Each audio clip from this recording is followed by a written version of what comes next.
দূরে যান, ছুবেন না আমাকে। আচমকা তুবার ধাক্কায় দু কদম পিছিয়ে গেল কৌশিক। সেখানে দাঁড়িয়েই কাতর কণ্ঠে বলল, চান প্লিজ, দূরে ঠেলে দিস না, আমার বুকটা জ্বলছে, প্লিজ একটু বুকে আয়। কেন যাব? শাস্তি দিচ্ছেন না আমাকে? আমাকে চারাই বেঁচে থাকার জন্য কারণ খুঁজে নিয়েছেন, তাহলে কেন এসেছেন আমাকে খুঁজতে? কৌশিক কাট হয়ে যাওয়া শুকনো গলায় ঢোক গিলল। তুবা ধাক্কা দিয়ে সরিয়ে দেওয়ায় বুকের ব্যথাটা আবারও বেড়ে গেছে। বুকটা কেমন যেন কামড়ে ধরেছে। কৌশিক এক হাতে বুক ডলতে ডলতে বলল, একটু শান্তি দিবে না আমাকে, তাই না? কসম খেয়েছিস এভাবে তেল তেল করে মারবি? জানিসই তো আমি রাখলে মাথা ঠিক থাকে না, তবু কেন রাখাস? আমার তখন মাথা কাজ করছিল না, রাগের বশবর্তী হয়ে রুড বিহেভ করে ফেলেছে। আমি সরি চান, প্লিজ একবার বুকে আয়, আমার শ্বাস আটকে আসছে। এটুকু বলেই দুই হাত ছড়িয়ে দিল কৌশিক। আশা ভরা চোখে তাকালো তুবার অভিমানী মুখে। কৌশিকের আকুতি ভরা কাতর কণ্ঠ ভেঙে দিল তুবার অভিমানের পাহাড়। মনের সব রাগ একটু একটু করে গলে গলে পড়ল। সহসা ছুটে গিয়ে ঝাঁপিয়ে পড়ল কৌশিকের প্রশস্ত বুকে। টাল সামলাতে না পেরে এক কদম পিছিয়ে গেল কৌশিক। পরপরই নিজেকে সামলে নিল। বুক থেকে তুবার মাথা তুলে পুরো মুখ জুড়ে পাগলের মতো চুমু খেল। মুখের কোনো একটা জায়গা বাদ রাখলো না ঠোঁট ছোঁয়াতে। উন্মাদের মতো তুবার মুখ জুড়ে হাজারটা চুমু এঁকে দিয়ে শক্ত করে জড়িয়ে ধরলো নিজের সাথে। কৌশিকের থুতনি গিয়ে ঠেকলো তুবার কাঁধে। কয়েক সেকেন্ড কেটে গেল সেভাবেই। বাইরের এলোমেলো ঝড়ের শোষো আওয়াজের সাথে শোনা যাচ্ছে তুবার ফোঁপানোর আওয়াজ। হঠাৎ তুবার ঘাড়ে গরম কিছু একটা অনুভব হলো। মুহূর্তে অত্যন্ত গরম তরল জাতীয় কিছু গড়তে গড়তে তুবার জামা ভেদ করে পিঠে চলে গেল। আচমকা এহেন কাণ্ডে চমকে উঠল তুবা। হকচকিয়ে মাথা তুলল। সঙ্গে সঙ্গে দৃষ্টি গোচর হলো কৌশিকের ভেজা দুই চোখ। তুবা থমকে গেল। দুই হাতে কৌশিকের মুখ আগলে ধরে বিচলিত কণ্ঠে শুধালো, আপনি কাঁদছেন? কৌশিক সঙ্গে সঙ্গে জবাব দিল না। একটু সময় নিল। ওর মুখে রাখা তুবার হাতের তালুতে আলতো করে চুমু খেলো। আহত কণ্ঠে বলল, এমন নির্দয়ের মতো না বলে কেন এসছিস? আমি কত ভয় পেয়ে গেছিলাম জানিস? তোকে খুঁজে না পেয়ে মনে হচ্ছিল দম আটকে মরে যাব। মরে কেন যাবেন? আমি থাকলেই বাকি, আর না থাকলেই বাকি। আমার থাকা না থাকায় কি কারো যায় আসে? আলবাদ যায় আসে, বাকি দেখতে জানি না, তবে আমার যায়ও আবার আসেও। তুবার অভিমান বাড়ল। মুখ ফুলিয়ে কান্না ভেজা কণ্ঠে বলল, কেন যায় আসবে? আপনি তো নতুন মানুষ খুঁজে নিয়েছেন। কাকে খুঁজে নিলাম? কেন, রাইমা আপু, আপনার জন্য তো সে আছেই। আমি হলাম আপনার জীবনের উটকো ঝামেলা। চলে যাই, মরে যাই, তাহলে আপনি বাঁচবেন। আচমকা কৌশিকের চেহারার রং বদলে গেল। হালকা ঢিল করে ধরে রাখা হাতটা এবার এঁটে এলো। নিজের সাথে শক্ত করে চেপে ধরলো তুবার নরম শরীর।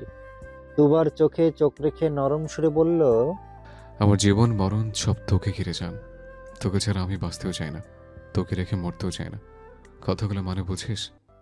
তুবা চোখ দুটো বন্ধ করে নিল। সঙ্গে সঙ্গে বন্ধ চোখের কার্নিশ বেয়ে দু ফোঁটা অশ্রু গড়িয়ে পড়ল। তুবা মাথা উপর নিচ করে হ্যাঁ বোঝালো। তবে কৌশিকের মন ভরল না। শক্ত পুরুষালী কণ্ঠে বলল, মুখে বল। বুঝি। তাহলে আমার পাগলামি করলি কেন?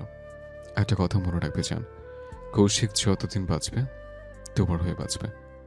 আর তুই ছাড়া এই বুকে দ্বিতীয় কোনো নারীর স্থান নেই, কোনোদিন হবেও না।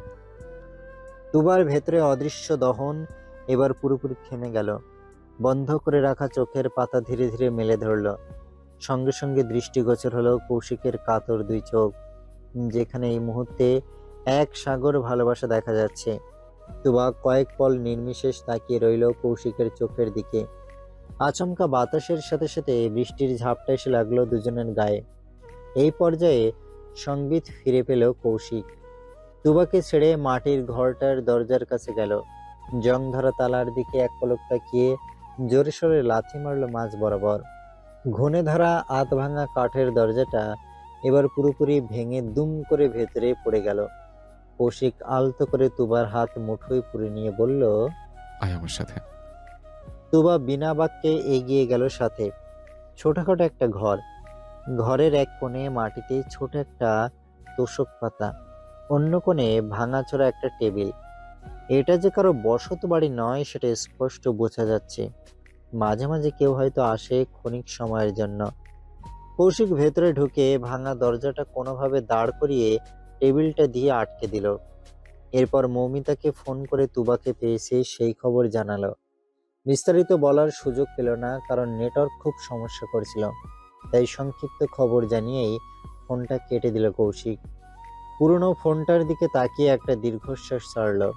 এরপর ফোনের ফ্ল্যাশ জ্বালিয়ে সেটা টেবিলের উপর রাখলো। এতক্ষণে অন্ধকার পরিবেশ খানিকটা আলোকিত হলো যেন। পরনের ভেজা চিপচিপে জামার দিকে তাকিয়ে বিরক্তির নিঃশ্বাস ছাড়ল তুবা। মিনমিন করে বলল, এই ভেজা জামা কতক্ষণ পরে থাকবো? কৌশিক ততক্ষণে নিজের পরনের ভেজা শার্ট খুলে ফেলেছে। সেটা টেবিলটার উপর ছড়িয়ে দিতে দিতে বলল, পাকনামি করে একা আসতে বলেছিল কে? এখন এই ঝড় বৃষ্টির থামানো পর্যন্ত বাড়ি ফেরা সম্ভব নয়। রাস্তায় বেশ কিছু গাছও ভেঙে পড়েছে। তোকে নিয়ে কোনো রিস্ক আমি নিতে রাজি নই। কৌশিকের কর্কশ আওয়াজ শুনে এক পলক চোখ মেলে তাকালো তুবা। ফোনের ফ্ল্যাশের আলোতে কৌশিকের সুঠাম দেহ স্পষ্ট ফুটে উঠেছে। জিম করা আকর্ষণীয় শরীরটা চোখে বেঁধার মতো। যে কোনো মেয়ে এক দেখাতেই ফিদা হয়ে যাবে। কৌশিক ততক্ষণে শার্ট টান করে ছড়িয়ে দিয়ে তুবার দিকে ঘুরে দাঁড়িয়েছে। এতে করে পেটের কাছের শক্ত পেশিগুলো খোলা বইয়ের মতো তুবার সামনে ধরা দিচ্ছে। তুবার সঙ্গে সঙ্গে নজর সরিয়ে নিল। কেমন যেন অদ্ভুত একটা অনুভূতি হচ্ছে। পেটের মধ্যে কিছু একটা গুড়গুড় করছে। তুবা বুঝতে পারছে না এটা কেমন অনুভূতি। কৌশিক পায়ে পায়ে এগিয়ে এলো, একদম তুবার গা ঘেঁষে বসে পড়ল। এরপর পূর্ণ দৃষ্টিতে তাকালো তুবার দিকে। ভুরুকুসকে বোঝার চেষ্টা করলো তুবার এলোমেলো চোখের চাহনির কারণ। তবে বেশি ভাবতে পারল না কৌশিক। আচমকা বিকট আওয়াজে বজ্রপাত ঘটল। তুবা কেঁপে উঠে হুট করেই জড়িয়ে ধরল কৌশিককে। কাঁপা কাঁপা কণ্ঠে বলল, প্লিজ জানলাটা কিছু দিয়ে বন্ধ করুন, আমার ভয় করছে। কৌশিক কেমন যেন পাথরের মতো জমে গেল। এত কাছাকাছি আসায় তুবার শরীরের মিষ্টি মেয়েলি সুবাস নাসিকা পথ ধরে সোজা কৌশিকের মস্তিষ্কে ধাক্কা খেল। এই ঝড় বৃষ্টির রাতে একা ঘরে দুজন কাছাকাছি আসায় নিষিদ্ধ বাসনার উস্কানি দিতে শুরু করলো। কৌশিকের বুকের ভেতর দামামা বেজে উঠল। শুকনো গলায় কয়েকবার ঢোক গেলে কাঠ হয়ে আসা গলা ভেজানোর বৃথা চেষ্টা চালালো। সফল হতে না পেরে নিচু কণ্ঠে ফিসফিস করে বলল, জান, আজ যদি বাড়াবাড়ি সীমা অতিক্রম করি, তুই কি রাগ করবি? তোকে খুব কাছে পেতে মন চাইছে। কানের কাছে কৌশিকের ফিসফিস আওয়াজ শুনে গায়ে কাঁটা দিয়ে উঠল তুবার। অদ্ভুত এক শিহরণে শরীর কেঁপে উঠল। ধীরে ধীরে মাথাটা তুলে কৌশিকের চোখের দিকে তাকালো, যেখানে এই মুহূর্তে ভেসে বেড়াচ্ছে এক রাস ব্যাকুলতা, প্রিয় মানুষকে কাছে পাওয়ার বাসনা। কৌশিকের এই ডাকে সাড়া না দিয়ে পারল না তুবা। এক হাতে কৌশিকের ঘাড় খামছে ধরে আলতো করে ওষ্ঠে ওষ্ঠ ছোয়ালো তুবা। ওর ইশারা বুঝতে পেরে ঠোঁট ছড়িয়ে হাসলো কৌশিক। সঙ্গে সঙ্গে নিজের সাথে মিশিয়ে নিল তুবাকে। ওষ্ঠপুটের গাঢ়ত্ব দ্বিগুণ হলো। এক অদৃশ্য অনাবিল সুখে দেহের শক্তি ফুরিয়ে গেল তুবার। নিজের সম্পূর্ণ ভার ছেড়ে দিল কৌশিকের প্রশস্ত বুকে। কৌশিক আগলে নিল নিজের সাথে, আলতো করে শুয়ে দিল ছোট্ট তোষকে। ভেজা পোশাকের জায়গা হলো ঘরের মাটির মেঝেতে। তুবার ছোট্ট দেহটা চাপা পড়ে রইল কৌশিকের সুঠাম দেহের নিচে। বাইরে বয়ে চলা অশান্ত ঝড়ের সাথে তাল মিলিয়ে অশান্ত হয়ে উঠল ঘরের দুই মানব মানবী। মিষ্টি সুখের যাতনায় মূর্ছা গেল দুটি দেহ। কৌশিকের প্রেমময় এক একটি ছোঁয়ায় দিশেহারা হয়ে গেল তুবা। চোখের কার্নিশ বেয়ে কয়েক ফোঁটা অশ্রু গড়িয়ে পড়ল। এই পর্যায়ে গলায় ডুবিয়ে রাখা মুখটা তুলল কৌশিক। তুবার ভয়ে জর্জরিত মুখের দিকে তাকিয়ে এক পলক তাকালো। এরপর আধার রাতের চেয়েও গভীর কণ্ঠে বলল, ডোন্ট ওয়ারি জান, আমার কাছে সবার আগে তুই। তোকে ব্যথা দিয়ে আমি কখনোই সুখ নিতে পারবো না। ভরসা রাখ, আল বি জেন্টল। রাতের প্রায় শেষ প্রহর। চারিদিকে গা ছমছমে অন্ধকার। ঝড় বৃষ্টি থেমেছে একটু আগে। দূরে কোথাও ঝিঝি পোকা বিকৃত সুরে ডেকে কান ঝালাপালা করে দিচ্ছে। ভোরের পাখিরা ইতিমধ্যে ডানা ঝাপটে উড়াল দিয়েছে দূর অজানায়। আকাশের বুকে এখনো সূর্যের দেখা মেলেনি। অল্প কিছু সময়ের মধ্যে সূর্যি মামাও জেগে উঠবে হয়তো। ভোর রাতে বৃষ্টি শেষের ঠান্ডা বাতাসে শীতের আমেজ ছড়িয়ে পড়েছে। কৌশিক তখন গভীর ঘুমে বিভোর। তুবাকে আষ্টে পৃষ্ঠে বুকের সাথে জড়িয়ে নিশ্চিন্তে ঘুমাচ্ছে। চোখে মুখে চিন্তা ভাবনার ছিটে ফোঁটাও নেই। মনে হচ্ছে এই ধরনের বুকে সেই একমাত্র সুখী মানুষ, যে তার পুরো পৃথিবী বুকে আগলে নিয়ে ঘুমিয়ে আছে। গভীর নিঃশ্বাস তুমুল বেগে আছড়ে পড়ছে তুবার কপালে। গরম উত্তপ্ত শ্বাসের গভীরতা চোখ বুজে অনুভব করছে তুবা। চোখে বিন্দুমাত্র ঘুম নেই মেয়েটার। জীবনের চরম সংবেদনশীল মুহূর্তকে খুব খুঁটিয়ে খুঁটিয়ে অনুভব করতে ঘুমকে ছুটিতে পাঠিয়ে দিয়েছে। আজ রাতের একটা ন্যানো সেকেন্ড সময়ও নষ্ট করতে রাজি নয় তুবা। এই যেমন এই মুহূর্তে সে মুগ্ধ চোখে তাকিয়ে আছে ঘুমন্ত কৌশিকের দিকে। চোখের দৃষ্টিতে শুধু রাশি রাশি মুগ্ধতা, হাজার বছর ধরে দেখার তৃষ্ণা। এই তৃষ্ণা মনে হয় এই জন্মে মিটবে না। তুবার মনে পড়ে গেল কিছুক্ষণ আগের ঘটনা, সেই সংবেদনশীল মুহূর্ত যখন দুজনেই ছিল অনুভূতির চরম পর্যায়ে। কৌশিকের পাগলামও তখন ছিল সীমাহীন। এমন গুরুত্বপূর্ণ মুহূর্তেও ছেলেটার যত্ন ছিল মারাত্মক। যেমন তখন ক্রমাগত তুবার মাথায় হাত বুলিয়ে দিচ্ছিল, বারে বারে কপালে চুমু খাচ্ছিল, কণ্ঠ খাদে নামিয়ে অপরাধীর ন্যায় বলছিল, প্লিজ জান, একটু সহ্য কর। তুবার একরত্তি দেহটা কৌশিকের সুঠাম দেহের ভারে পিষ্ট হয়ে নেতিয়ে পড়েছিল যেন। তবে কৌশিকের উন্মাদনা আর পাগলামের জন্য নিজেকে সর্বোচ্চ শান্ত রেখেছিল তুবা। দৃশ্যগুলো ভাবনাতে আসতেই তুবা লজ্জায় কৌশিকের নগ্ন বুকে মুখ লুকালো। কি আশ্চর্য, তাই না? যার কথা ভেবে লজ্জায় আড়ষ্ট হচ্ছে, লজ্জা নিবারণে তার বুকে মুখ লুকাচ্ছে। উথাল পাথাল ভাবনার জোয়ারে হুট করেই ভাটা পড়ল তুবার। যখন মনে পড়ল আজকের তারিখের কথা, তুবা সঙ্গে সঙ্গে কৌশিকের বুক থেকে মাথা তুলল, হাতড়ে কৌশিকের হাত টেনে সামনে আনলো।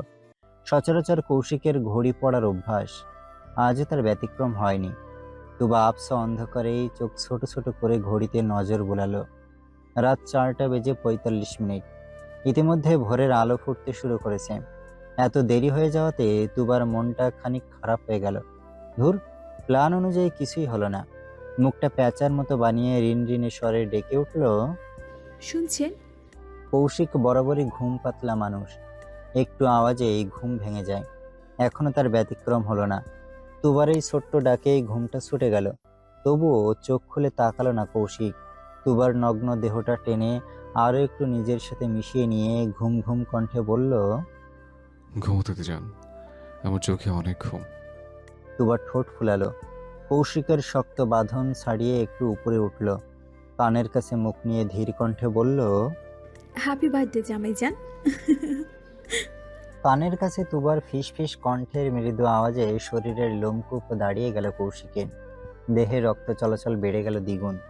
পট করে চোখ মেলে তাকিয়ে এক উল্টনে তুবাকে নিচে ফেলে দিল। সঙ্গে সঙ্গে মুখ গুজল তুবার গলায়, মোহনীয় কণ্ঠে বলল, আবার কেন পাগলামি করছিস জান? তোর কি মন ভরা নেই? তুবা জবাব দিল না, তবে বিপরীতে মৃদু আর্তনাদ করে উঠল। সঙ্গে সঙ্গে মাথা তুলল কৌশিক। ভ্রুদয় কুঁচকে তাকালো তুবার ব্যথাতুর মুখে, বিচলিত কণ্ঠে শুধালো, কি হয়েছে জান? কোথায় ব্যথা করছে? তুবা হাত দিয়ে গলার কাছটায় দেখল। মোবাইলের ফ্ল্যাশের মৃদু আলোয় গলার কাছের কালশিটে দাগটা জ্বলজ্বল করছে। কৌশিকের চোখে মুখে অপরাধ বোধ ফুটে উঠল। অপরাধের ন্যায় মৃদু কণ্ঠে বলল, সরি জান, আমি আসলে তখন বুঝতে পারিনি। তুবার সঙ্গে সঙ্গে নিজের চিকন আঙুল কৌশিকের ঠোঁটে রেখে থামিয়ে দিল। নরম সুরে বলল, সরি বলবেন না প্লিজ, আপনার কোনো দোষ নেই। বড় হয়ে গেছিস দেখছে। বড় না হলে কি আর আপনার পাগলামি সহ্য করতে পারি? হুম হুম। কৌশিক ঠোঁট ছাড়িয়ে হাসল। নিজের ঠোঁটের ওপর আলতো করে ধরে রাখা তুবার আঙুল সমেত হাতটা টেনে নিয়ে তালুতে চুমু খেল। তুবা প্রশস্ত হাসল, মিষ্টি রিনরিনে কণ্ঠে আওড়ালো, জন্মদিনের অনেক অনেক শুভেচ্ছা জনাব। আমার প্রেমিক পুরুষ, আমার হৃদয় দখলকারী, আমার রাজ্যের একমাত্র রাজা। তুবার এমন মিষ্টি সম্বোধনে কৌশিকের ঠোঁটের কোণে হাসি ছড়িয়ে পড়ল। হৃদয় জুড়ে ছড়িয়ে পড়ল এক মুঠো শীতলতা। প্রেমময় উত্তাল ঢেউ আছড়ে পড়ল বুকে। কৌশিক আলতো করে তুবার ওষ্ঠপুট ছুঁয়ে দিল। কয়েক সেকেন্ড স্থায়িত্ব ছিল সেই ছোঁয়ার। পরপরই তুবার কানের কাছে মুখ নামিয়ে ফিসফিস করে বলল, আই লাভ ইউ জান, I love you more than my life. এক আবেশিত প্রেমময় আলিঙ্গনে মেতে উঠল দুজন। কৌশিক সময় নিল না, পরপরই উঠতে উঠতে বলল, জান চল। তুবা হকচকিয়ে গেল। নিজের ওপর থেকে কৌশিক উঠতে লজ্জায় দুই হাতে মুখ ঢেকে নিল। মিনমিন করে বলল। কোথায় যাব? কৌশিক তাকালো এক পলক। তুবাকে এত লজ্জা পেতে দেখে ছোট্ট করে দম নিল। নিচু স্বরে বলল, বাড়ি ফিরতে হবে না? কিন্তু এখনো তো সকালই হয়নি। সকাল হয়নি বলে তো রাখছি, সকাল হওয়ার আগে পবিত্র হতে হবে। এই অবস্থায় বাড়ি ফেরা সম্ভব নয়। একটু পরে লোকজন চলাফেরা শুরু করবে, জলদি আয়। তুবা উঠল না, সেভাবেই পড়ে রইল। কিভাবে উঠবে? এই মুহূর্তে শরীরে একটা সুতোও নেই। এমন অবস্থায় কৌশিকের সাথে নজর মেলাতেও লজ্জায় মরে যাচ্ছে তুবা। কৌশিক এবার হতাশ হলো। উপায়ন্তর না পেয়ে ওর ফেলে রাখা ওড়না দিয়ে তুবাকে ঢেকে দিল। এরপর সেভাবে ওড়না সমেত কোলে তুলে নিল। এরপর হাঁটা দিল ঘরের বাইরের দিকে। যেতে যেতে তুবার দিকে তাকিয়ে ধমকের সুরে বলল, মুখ ঢেকে রেখেছিস কেন? হাত ছড়া। ধমক খেয়ে তুবা হাত সরালো, কিন্তু চোখ খুলল না।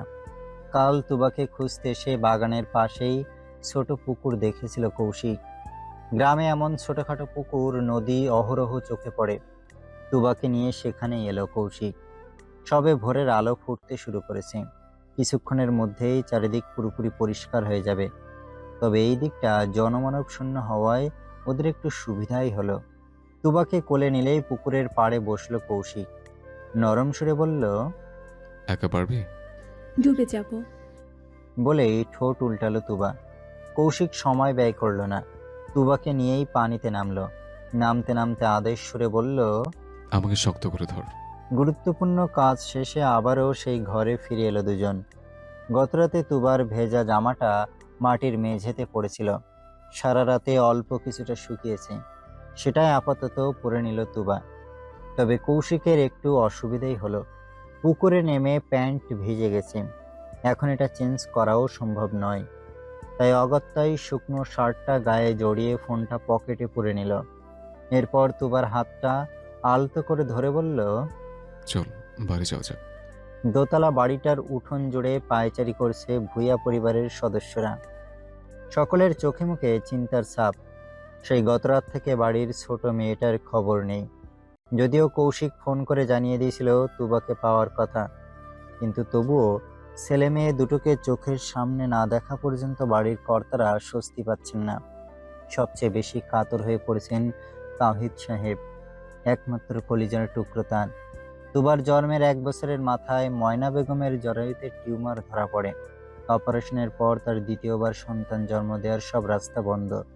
তাওহিদ সাহেবের আশা ভরসা তো এই একটা মেয়েই। মেয়েটার কিছু হলে তিনি ঠিক থাকতে পারেন না। এই যেমন সারা রাত চিন্তা করে প্রেশার বাড়িয়ে নিয়েছেন, এখন ভেজার সাথে সাথে উঠোনে চেয়ার পেতে বসে মেয়ের জন্য অপেক্ষা করছেন।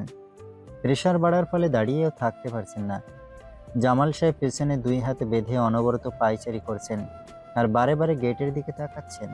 সকলের অপেক্ষার অবসান ঘটিয়ে অবশেষে আগমন ঘটল বাড়ির 2 দুলাল দুলালির। ছেলে মেয়েদের আসতে দেখে দৌড়ে এগিয়ে গেল সবাই, কিন্তু বিপত্তি ঘটে গেল অন্য জায়গায়। সবাইকে উপেক্ষা করে ময়না বেগম ছুটে এগিয়ে গেলেন মেয়ের কাছে। কেউ কিছু বুঝে ওঠার আগেই সজোরে চপেটাঘাত পড়ল তুবার গালে। হুট করে একদম আচমকায় তুবা গালে হাত রেখে মাথা নিচু করে নিল। আকস্মিক ঘটনা বুঝতেই চমকে উঠল কৌশিক।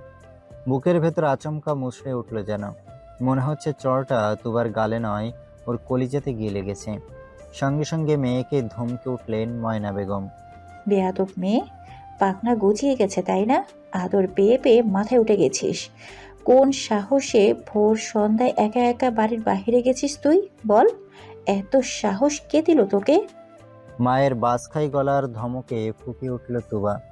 গতকাল রাতে কৌশিকের দাবাং মার্কা থাপ্পড়, তার উপর অত ধকল, এখন আবার মায়ের থাপ্পড়। ওকে সবাই ঢোল পেয়েছে নাকি যে যেমন খুশি বাজিয়ে যাচ্ছে? গতকাল রাত থেকে না খাওয়া শরীরটা এত ধকল আর নিতে পারল না, মাথা ঘুরে উঠল। এরই মাঝে ময়না বেগম আবারও মারার জন্য হাত তুলতে আলতো করে হাতটা ধরে নিল কৌশিক। নরম সুরে বলল, ছাড়ো না চাচি, ও তো ছোট, বুঝতে পারেনি, ভুল করে ফেলেছে। এই পর্যায়ে মুখ খুললেন তাহিদ সাহেব। স্ত্রীকে ধমকে উঠে বললেন, খবরদার বলছি ময়না, আমার মেয়ের গায়ে আর হাত দেবে না। ও কি করেছে না করেছে আমি দেখে নেব। দেখতে পারলে আর কোথায়? সবার চোখ ফাঁকি দিয়ে বাড়ির বাইরে চলে গেল। ওই ঝড় বৃষ্টির রাতে তোমরা কম খোঁজাখুঁজি করলে? ভাগ্যিস কৌশিক ছিল, না হলে ওর কি অবস্থা হতো ভাবতে পারো? কথাগুলো বলতে বলতে কেঁদে ফেললেন ময়না বেগম। তার রাগ এবং ঝাঁজের আড়ালে লুকিয়ে থাকা চিন্তিত সত্তা সবার সামনে বেরিয়ে এলো এবার। সন্তানের জন্য মায়ের মন সবচেয়ে বেশি কাঁদে। একমাত্র মেয়ের এমন অবোধের মতো আচরণের জন্য কত বড় বিপদ হতে পারত। যদি খারাপ মানুষের হাতে পড়তো তখন কি হতো ভাবতে এই বুক কামড়ে ধরছে ময়না বেগমের। বুকের ভয় ডর চেপে আবারও ধমকে উঠলেন, আর কোনোদিন যদি দেখি এমন অবদের মতো কাজ করতে, তাহলে হাত পা ভেঙে ঘরে ফেলে রাখবো, বলে দিলাম। ঝাঁঝালো কণ্ঠে কথাগুলো বলেই আঁচলে মুখ মুছলেন ময়না বেগম। কৌশিক এক হাতে আগলে ধরল তাকে। অত্যন্ত ঠান্ডা কণ্ঠে বলল, শান্ত হও চাচি, আমি আছি তো। আমি থাকতে তোমার বলদ মেয়ের কিছু হতে দেবো নাকি? শান্ত হও। দক্ষ হাতে সামলে নিল ময়না বেগমকে, যেন বাবা তার মেয়েকে একদম বাগডুম বুঝ বোঝাচ্ছে। এরপর চোখের ইশারায় মৌমিতাকে বোঝালো তুবাকে ঘরে নিয়ে যেতে। মৌমিতা সেটাই করলো। এই পর্যায়ে জামাল সাহেব মুখ খুললেন। কাট কণ্ঠে বললেন, কি হয়েছে, কেন হয়েছে এসব পরেও জানা যাবে। ছেলে মেয়েদের বিশ্রামের প্রয়োজন, সবাই ঘরে যাও, বিকেলে সব শুনবো। বাকিরা আর কথা বাড়ালো না, যার যার মতো নিজেদের কাজে চলে গেল। কৌশিক লম্বা লম্বা পা ফেলে দোতলায় নিজের রুমে চলে গেল। মাত্রই ঘরে ঢুকে চেঞ্জ করে বিছানায় বসেছে, ঠিক এমন সময় সেখানে উপস্থিত হলো মৌমিতা। কোমরে 2 হাত রেখে আগুন ঝরা কণ্ঠে বলল, দিয়েছিস? এইটুকুনি বাচ্চা মেয়েটার উপর পাষাণের মতো কঠিন কঠিন ছাপটা ফেলে দিয়েছিস? কৌশিক ভুরু কুঁচকে তাকালো, হাত দিয়ে চুল ঝাড়তে ঝাড়তে বলল, কিসের কথা বলছিস? অবশ্যই তোমার কথাই বলছি। মেয়েটার গলা ঘাড়ে কালশিটা দাগ পড়ে গেছে। বলি, কিছুদিন অপেক্ষা করা যাচ্ছিল না? এই পর্যায়ে কৌশিক নিজের চিরাচরিত নির্লজ্জ ফর্মে ফিরে আসলো। হাত দিয়ে চুলগুলো ব্যাক ব্রাশ করতে করতে বলল, অপেক্ষা করার অপশন ছিল না, কাজলে হয়ে পড়েছিলাম। তুই দিন দিন অসভ্য হয়ে যাচ্ছিস ভাই। সভ্য আমি কোনো কালে ছিলাম না মৌ, ইউ নো ভেরি ওয়েল। কৌশিকের এহেন লাগাম ছাড়া কথার বিপরীতে রাগে ফুঁসে উঠল মৌমিতা। এদিক সেদিক তাকিতুকি করে সোফা থেকে কুশন তুলে ছুঁড়ে মারল কৌশিকের দিকে। সঙ্গে সঙ্গে সেটা ক্যাচ করে ফেলল কৌশিক। 2 হাতে কুশনটা বুকের সাথে জড়িয়ে নিল। আচমকা মনে পড়ে গেল, এটা তো তুবার জায়গা। এই বুকের দখলদারি তুবা ছাড়া অন্য কেউ নয়, কোনো বস্তুও নয়। কথাটা মনে পড়তেই সঙ্গে সঙ্গে কুশনটা ছুঁড়ে বিছানায় ফেলে দিল কৌশিক। এরপর বসা অবস্থাতেই 2 হাত পিছন দিকে দিয়ে পিছনে গায়ে লিয়ে দিল। উপহাস সুরে বলল, অনেক তো হলো, আর কথা বলে শুরু করবি? এবার তো ছাড়, তোর বিয়ের বিষয়ে ফাইনাল কথাবার্তা চলছে। তুই বরং আমার কথা না ভেবে নিজের চরকে তেল দে। এই পর্যায়ে হুট করেই ফুটন্ত লাভার মতো জ্বলতে থাকা রাগের আগুন দপ করে নিভে গেল মৌমিতার। বরং চোখে মুখে আতঙ্ক ছড়িয়ে পড়ল। রাতুলের সাথে কথা হয়েছে মৌমিতার। হাজারো প্রেম ভালোবাসা নিবেদনের বাইরে গিয়ে এই বিয়ে নামক প্যারার কথা জানানোর সাহস পায়নি মেয়েটা। যদি রাতুল হাইপার হয়ে যায় তখন সব কিভাবে সামলাবে, কি করবে না করবে ভাবতে ভাবতে মৌমিতা নরম হয়ে এলো। রাগী চেহারাটাও নমনীয় হলো। গুটি গুটি পায়ে কৌশিকের গা ঘেঁষে বসলো। কণ্ঠ অত্যন্ত নরম করে বলল, একটু হেল্প কর না ভাই। কোন বিষয়ে? ইনভাইটেশন নিয়ে? ও তুই চিন্তা করিস না, ডক্টর রাতুলকে আমি নিজ দায়িত্বে ইনভাইট করব। মৌমিতার রাগটা ফের নতুন উদ্যমে জ্বলে উঠল। তবুও দাঁত পিড়মিড় করে রাগটা চেপে গেল। মুখে জোরপূর্বক হাসি টেনে বলল, সিরিয়াস মোমেন্টে মজা করছিস ভাই? এটা কি ঠিক বল? তো এখানে আমার কি করণীয়? ভাই হিসেবে বোনের দিকটাই দেখবি না তুই? তোর বোন একজনকে ভালোবাসে, অথচ বিয়ের কথা হচ্ছে অন্য কারোর সাথে। ভাই হিসেবে বোনকে সাপোর্ট করে কি তোর দায়িত্বের মধ্যে পড়ে না? ছোটদের কোনো দায়িত্ব নেই, দায়িত্ব সব বড়দের। গা ছাড়া ভাব নিয়ে জবাব দিল কৌশিক। মৌমিতার রাগ বাড়ল, কিন্তু এই মুহূর্তে চেঁচানোর সাহস পেল না। এখন ওর কৌশিকের সাহায্যের বড্ড দরকার। তবে কৌশিকের ছন্নছাড়া ভাবসাবে বেশ বিরক্ত হলো মৌমিতা। সেই সাথে কৌশিকের কথার গোপন মানেও বুঝে গেল। এতে করে মৌমিতার বিরক্তি আরো কয়েক গুণ বেড়ে গেল। সে কৌশিকের সামনে দুই হাতে জোড় করে অধৈর্য সুরে বলল, আচ্ছা ঠিক আছে, মানলাম তুই বড়, আমি ছোট। খুশি? আমার এক এবং একমাত্র অভিভাবক, আমার যে বয়সে ছোট কিন্তু চাপায় বড় ভাই। প্লিজ নিজের এই বয়সে বড় কিন্তু অসহায়তায় ছোট বোনটাকে রক্ষা কর। হুম, তোর কথায় কোনো সম্মান নেই, সো হেল্প করতে পারলাম না। ভাই প্লিজ। অসহায় সুরে বলে উঠল মৌমিতা। কণ্ঠস্বর বেজায় করুণ শোনালো। এই পর্যায়ে কৌশিক যেন মেনে নিল। গা ছাড়া ভাব নিয়ে বলল, ঠিক আছে ঠিক আছে, আমি দেখছি কি করা যায়। কানের কাছে এত ঘ্যান ঘ্যান করিস না, যা ভাগ। মৌমিতা রাগ হলেও আর কিছু বলল না। কৌশিক একবার যখন রাজি হয়েছে তাহলে ঠিকই বিষয়টা সামলে নেবে। কথার বর খেলাপ করা ওর ধাঁচের নয়। তাই মনে মনে একটু স্বস্তি পেলেও মৌমিতা চুপচাপ উঠে ঘর থেকে বেরিয়ে গেল। মৌমিতা চলে যেতেই কৌশিককে বিছানায় গায়ে লিয়ে দিল। শরীরটা কেমন যেন ম্যাজম্যাজ করছে। গতকাল সন্ধ্যা থেকে পাগলের মতো ছোটাছুটি করছে ছেলেটা। ধকল তো আর কম গেল না, তার উপর সারা রাত ভালো করে ঘুমও হয়নি। এখন দুই চোখে ঘুমেরা বিদ্রোহ শুরু করেছে। গত রাতের কথা ভাবতে ভাবতেই চোখ দুটো বন্ধ করলো কৌশিক। তবে মিনিটের মাথায় আবারও চোখ মেলল। হাঁসফাঁস ভঙ্গিতে নড়ে চড়ে উঠল। কেমন যেন সব ফাঁকা ফাঁকা লাগছে। মনে হচ্ছে কি যেন নেই, কিন্তু কি নেই ভাবতে ভাবতে বুকটা আলতো হাতে ডলল কৌশিক। তৎক্ষণাৎ মনে পড়ে গেল তুবার কথা। গতকাল সারা রাত এই বুকের ঠাঁই হয়েছিল তুবার। নরম তুলতুলে দেহটা লেপ্টেছিল শক্ত পুরুষালী দেহের সাথে। ঘনিষ্ঠ সেই মুহূর্তের কথা মনে পড়তেই ঠোঁট ছড়িয়ে হাসল কৌশিক। মনে হচ্ছে নরম দেহের ছোঁয়া এখনো গায়ে লেগে আছে। তুবার চুলের মাতাল করা সুবাস এখনো নাসিকা পথে ছড়িয়ে আছে। কৌশিক চোখ দুটো বন্ধ করে নিল। লম্বা শ্বাস টেনে বিড়বিড় করলো, এক রাতে মেয়েটা আমার অভ্যাসে পরিণত হয়ে গেল নাকি? বুকে না নিলেও ঘুম আসছে না। এখন তো মনে হচ্ছে দূরে থাকে ভালো ছিল, কাছে টেনে পরাণ গেল। ভাবতে ভাবতে ফোনটা হাতে নিল কৌশিক। সবার প্রথম তুবার নাম্বার বের করলো। ডায়াল করতে গিয়েও কিছু একটা ভেবে থেমে গেল। যদি ঘুমিয়ে থাকে? ফোনের কর্কশ শব্দে ঘুম ভাঙলে মাথা ব্যথা করবে মেয়েটার। তারপর মাথা ধরে বসে থাকবে তুবা, অথচ বুক জ্বলবে কৌশিকের।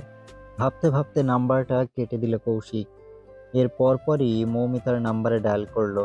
দুইবার রিং বাজতেই রিসিভ হলো ফোনটা। ওপাশ থেকে শোনা গেল মৌমিতার চিকন কণ্ঠস্বর। কি হয়েছে? একই বাড়িতে থেকে আবার ফোন কেন? কিছু লাগবে? তোর বোনকে লাগবে। ঘুমে থাকলে আস্তে করে ডেকে তুলে পাঠিয়ে তো দে, ওকে ছাড়া ঘুম আসছে না। মৌমিতা বোধহয় খেপে গেল। রাগী কণ্ঠে চেঁচিয়ে উঠল, মস্করা করছিস আমার সাথে? এই দিন দুপুরে তোমাকে তোর ঘরে পাঠিয়ে নিজের হাতে বিপদ ডেকে আনবো? আমি পারবো না। বলেই খট করে ফোনটা কেটে দিল। ফোন কাটার শব্দ কানে আসতেই ফোঁস করে নিঃশ্বাস ছাড়ল কৌশিক। বিড়বিড় করে আওড়ালো, মির্জাফর একটা, এটা আমার বোন কম, শত্রু বেশি। বিয়ে দিয়ে বিদায় করতে পারলে বাঁচে। চোখ মুখ কুঁচকে মৌমিতাকে দু চারটে গালি দিয়ে ফোনটা রাখলো কৌশিক। উপায়ান্তর না পেয়ে উপুর হয়ে শুয়ে বালিশে মুখ গুজল। ঘুম না এলে নেই, একটু বিশ্রাম তো হবে। কথা অনুযায়ী বিকেলে জামাল সাহেব তুবাকে ডেকে নিয়ে এক দফা জিজ্ঞাসাবাদ করেছেন। ঠিক কোন কারণ ওই ভর সন্ধ্যায় ঝড় বৃষ্টি মাথায় নিয়ে তুবা বাড়ি থেকে বেরিয়ে গেছিল, সেই কারণ জানতে চাইলেন। উপযুক্ত কারণ দেখাতে না পেরে ভয়ে থরথরিয়ে কাঁপছিল তুবা। অতঃপর ওকে কঠিন পরিস্থিতি থেকে বাঁচাতে সব দোষ নিজের কাঁধে তুলে নিল কৌশিক। অকপটে জবাব দিল, ওই বকাঝকা করেছিল তুবাকে। সামনে তুবার বোর্ড পরীক্ষা, কিন্তু মেয়েটা এখানে এসে একদমই লেখাপড়া করছে না, তাই রাগে খানিকটা বকেছিল। এজন্য মন খারাপ করে বাড়ি ছেড়েছিল। ভূয়া বাড়ির আদরের দুলালি। লেখাপড়া বিষয়ক কথা ওঠায় কেউ আর কিছু বললেন না। তবে ময়না বেগম মেয়েকে আরও এক দফা ধমকালেন। অবশেষে কোনো মতে বিচার সভার ইতি টানতে সক্ষম হলো কৌশিক। বাড়িতে আপাতত ছোটখাটো আয়োজন চলছে কৌশিকের জন্মদিন উপলক্ষে। ভাই বোনেরা মিলে সাত পার্টির আয়োজন করেছে। বড়রা ওদের মাঝে কোনো কালেই নাক গলায় না। এবারেও বাচ্চাদের ডিমান্ড অনুযায়ী রান্না করে দিয়ে নিজেদের মতো ঘরে বিশ্রাম করতে চলে গেলেন। ঘড়িতে সময় রাত 8টা। বাড়ির ছাদে মাদুর বিছিয়ে পার্টির আয়োজন করছে সবাই। ছাদের এক কোণে বেশ কিছু লাইট লাগিয়ে সেখানেই বসার ব্যবস্থা করেছে। সবাই একে একে খাবারগুলো বেছানো মাদুরে সাজাতে ব্যস্ত। এই যেমন নীরব একে একে সফট ড্রিঙ্কসের ক্যানগুলো সাজিয়ে রাখছে। রিয়া পকোড়ার বাটি এনে তার পাশে রাখলো। রাইমা আজ কৌশিকের জন্য নিজ হাতে পায়েস রান্না করেছে। জন্মদিনে মিষ্টি মুখ না করলে হয়? রাইমা চায় ওর হাতে রান্না করা পায়েস দিয়েই কৌশিকের জন্মদিন পালনের সূচনা হোক। মৌমিতা বানিয়েছে কেক, এখন কেকের ওপর মোমবাতি সাজাচ্ছে। তুবা যদিও রান্না করতে পারে না, তবে আজ বেশ আগ্রহ নিয়ে ইউটিউব দেখে ফ্রুট কাস্টার্ড বানিয়েছে। অদক্ষ হাতে রান্না করতে গিয়ে হাতে খানিকটা আগুনের ছ্যাঁকাও খেয়েছে। সেই লালচে হয়ে যাওয়া জায়গায় ফু দিতে দিতে কাস্টার্ডের বাটিটা সবার মাঝে রাখলো। মোটামুটি সবকিছু সাজানো কমপ্লিট, এখন শুধু কৌশিকের অপেক্ষা। তবে যার জন্য সবার এত আয়োজন, সেই বান্দা কানে ফোন চেপে ছাদের অপর প্রান্তে কার সাথে যেন কথা বলে যাচ্ছে। সেদিকে এক পলক তাকিয়ে ফুস করে নিঃশ্বাস ছাড়ল মৌমিতা। কপাল চাপড়ে বলল, এই ছেলে ঘাট তারা স্বভাব আর গেল না। কেউ গিয়ে ডেকে আনতো, আমার ঘুম পাচ্ছে। মৌমিতার কথাটা বলতে যে দেরি, সঙ্গে সঙ্গে লাফিয়ে উঠে দাঁড়ালো রাইমা। আগ বাড়িয়ে বলল, আপু, আমি ডেকে আনছি। তুবা কটমটিয়ে তাকালো রাইমার দিকে। ইচ্ছে তো করছে চুলগুলো সব টেনে ছেড়ে মাথার টাকলা বানিয়ে দিতে।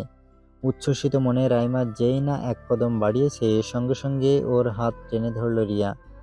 মুখে জোরপূর্বক হাসি টেনে বলল, আরে, তোমার এত কষ্ট করা লাগবে না, তুবা আছে তো। এই তুবা, যা ভাইয়াকে ডেকে নিয়ে। রাইমা বাদ সাধল, ইতস্তত করে বলল। সমস্যা নেই রিয়া, আমি ডেকে নিয়ে আসি। এই পর্যায়ে মৌমিতা টেনে রাইমাকে নিজের পাশে বসিয়ে দিল। এক হাতে রাইমার হাত পেঁচিয়ে ধরে বলল, তোর কোথাও যাওয়া চলবে না, কাজ কর আমার সাথে। চারিদিক থেকে বাধা পেয়ে অসহায় রাইমা কৌশিকের কাছে যাওয়ার সুযোগ আর পেল না। মন খারাপ করে মৌমিতার সাথে কেক সাজাতে লাগলো। অবশেষে ছোট্ট করে দম নিয়ে তুবা এগিয়ে গেল ছাদের উল্টো দিকে। এ পাশটায় বেশ অন্ধকার, তবে চাঁদের মৃদু আলোয় সবকিছু আবছা আবছা দেখা যাচ্ছে। তুবা নিঃসংকোচে পা বাড়ালো সামনে। কৌশিক তখন ফোনে কারোর সাথে কথা বলছিল। আচমকা কাচের চুরির ঝিনিঝিনি শব্দে ঘাড় ঘুরিয়ে পিছনে তাকালো। তৎক্ষণাৎ দৃষ্টিগোচর হলো তুবার সুন্দর মুখখানা। এই নিকশ কালো আধারেও চাঁদের মতো জ্বলছে যেন মুখটা। কালো চুড়িদারে বেশ মানিয়েছে মেয়েটাকে। কৌশিক একবার নিজের দিকে তাকালো। ওর পরনেও কালো ট্রাউজার আর কালো টি শার্ট। দুজনের পোশাক একই রঙের দেখে ঠোঁট কামড়ে হাসলো কৌশিক। সামান্য ঝুঁকে তুবার মুখোমুখি হয়ে বলল, ব্যবসা আবার কি জান, আজকাল রং মিলিয়ে পোশাক পরা হচ্ছে, ম্যাচিং ম্যাচিং। তুবা লাজুক হাসলো। প্রসঙ্গ পাল্টে বলল, ফোনে কথা শেষ হলে চলুন, সবাই অপেক্ষা করছে। যাবো তো বটে, তবে তার আগে একটা পার্সোনাল কাজ আছে। বলেই তুবার কোমর চেপে ধরে নিজের কাছে টেনে নিল। ছাদের এদিকটায় বড় একটা পানির ট্যাঙ্ক আছে। কৌশিক তুবার কোমর চেপে ধরে উঁচু করে পানির ট্যাঙ্কের পেছনে চলে গেল। তুবা লজ্জায় মাথা নিচু করে রেখেছে। গতকাল রাতের পর থেকে কৌশিকের সাথে নজর মেলাতে লজ্জা পাচ্ছে মেয়েটা। বারে বারে সেই সংবেদনশীল মুহূর্তের কথা মনে পড়ে লজ্জায় আড়ষ্ট হয়ে যাচ্ছে মন। এখনো লজ্জা লজ্জা ভঙ্গিতে মাথা নিচু করে রেখেছে। কৌশিক সেভাবেই পকেট থেকে একটা সাদা পাথরের আংটি বের করে তুবার অনামিকা আঙুলে পরিয়ে দিল। অন্ধকারে ভালো করে বোঝা না গেলেও চাদর মৃদু আলোতে চকচকে পাথরটা দেখতে পেল তুবা। ঠিক সেই মুহূর্তে শোনা গেল কৌশিকের নিভু নিভু কণ্ঠস্বর। ফার্স্ট নাইটে বউকে কিছু গিফট দিতে হয়। গতকাল আদর ছাড়া আমার কাছে দেওয়ার মতো কিছুই ছিল না, তাই আজ দিয়ে নিজের দায়িত্ব পালন করলাম। এই পাগল প্রেমিক কৌশিকের জীবনে তোকে স্বাগতম। এক একটা শব্দ যেন বুকের ভেতর থেকে নিংড়ে বের করলো কৌশিক। অত্যাধিক খুশিতে তুবার চোখ জোড়া ছলছল করে উঠল। হঠাৎ কৌশিক খেয়াল করলো তুবার হাতে কালো রঙের কাচের চুড়ি। ব্যাপারটা চোখে পড়তে মৃদু হেসে বলল, চুরিগুলো তুই নিয়েছিলে? তুবার সঙ্গে সঙ্গে নিজের হাতের দিকে তাকালো। গতকাল কৌশিক ছাদের দরজার সামনে ফোন ভেঙে হাতের একটা প্যাকেটেও ফেলে রেখে গেছিল। তুবা সেটা নিজের কাছে রেখে দিয়েছিল। আজ প্যাকেটটা খুলে তুবা তো রীতিমতো অবাক। 12 রঙের 12 মুঠো কাচের চুড়ি ছিল সেখানে। তুবা খুব ভালো করেই জানে এগুলো কৌশিক ওর জন্যই কিনেছে, তাই তো নিজের জামার সাথে ম্যাচিং করে কালো চুড়িগুলো পরেছে। এক হাতে চুড়িগুলো নাড়াচাড়া করতে করতে তুবা জবাব দিল, আমার জিনিস আমি তো নিব। কেন, ভালো লাগছে না? আমার চোখেতে বরাবর পৃথিবীর শ্রেষ্ঠ সুন্দরী চান, তোকে ভালো না লাগলে কাকে ভালো লাগবে? তুবা হাসলো। বুক নিংড়ে বেরিয়ে এলো প্রশান্তের হাসি। তবে হাসিটা বেশিক্ষণ স্থায়ী হলো না। এর মাঝেই কৌশিক সামান্য ঝুঁকে ফিসফিস করে বলল, তোর গিফট তো পেয়ে গেলে, তাহলে আমার গিফট কোথায়? ডেজার্ট বানিয়েছি আপনার জন্য, আপাতত ওইটাই গিফট। হুম, আমি অন্য গিফটের কথা বলছি। বলেই আবসা অন্ধকারে তুবার ঠোঁটের দিকে চাইল কৌশিক। নিশারা বুঝতে পেরে শুকনো ঢোক গিলল তুবা। ভয়ার্ত চোখে এদিক সেদিক তাকিয়ে বলল, প্লিজ এখন না, সবাই ছাদে আছে। কৌশিক ছাড়ল না, বরং তুবার চিকন কোমর আরো একটু নিজের সাথে এঁটে ধরে বলল, কোনো বাহানা শুনবো না। I want a kiss from you right now. আধারিয়া রাতে ক্ষীণ চাঁদের আলো লেপ্টে যাচ্ছে সারা অঙ্গে। আকাশ জুড়ে অল্প স্বল্প মেঘ ঘুরে বেড়াতে ব্যস্ত। ঠান্ডা বাতাসের শীতল স্পর্শে কাঁটা দিয়ে উঠছে শরীর। তবুও যেন ঠান্ডা অনুভব করছে না তুবা, বরং কৌশিকের বাহুডোরে বাধা পড়ে কেমন যেন হাঁসফাঁস লাগছে। বুকের ভেতর টিপটপ আওয়াজ করছে। গত রাতের সেই ঘনিষ্ঠ মুহূর্ত চরমভাবে অনুভব হচ্ছে। দুজন এতটা কাছাকাছি আসায় কৌশিকের শরীরে পারফিউমের গন্ধ তুবার নাসিকা পথ হয়ে সোজা মস্তিষ্কে বাড়ি খাচ্ছে। তুবা চোখ দুটো বন্ধ করে মন ভরে শ্বাস নিল। নিঃশ্বাসের সাথে টেনে নিল কৌশিকের শরীরের পুরুষালী ঘ্রাণ। এই ঘ্রাণটা মাতাল করে দেয় তুবাকে। মুখের খেই হারিয়ে ফেলে। শরীর অসাড় হয়ে আসে। কান দিয়ে গরম ধোঁয়া বের হয়, ঠিক যেমন এখন অনুভব হচ্ছে। তুবা নড়ে চড়ে হাঁসফাঁস করে উঠল। কাঁপা কাঁপা কণ্ঠে বলল, প্লিজ ছাড়ুন, আমার কেমন যেন লাগছে। কেমন লাগছে? জানি না। কেন জানবি না? তুবা জবাব দিল না।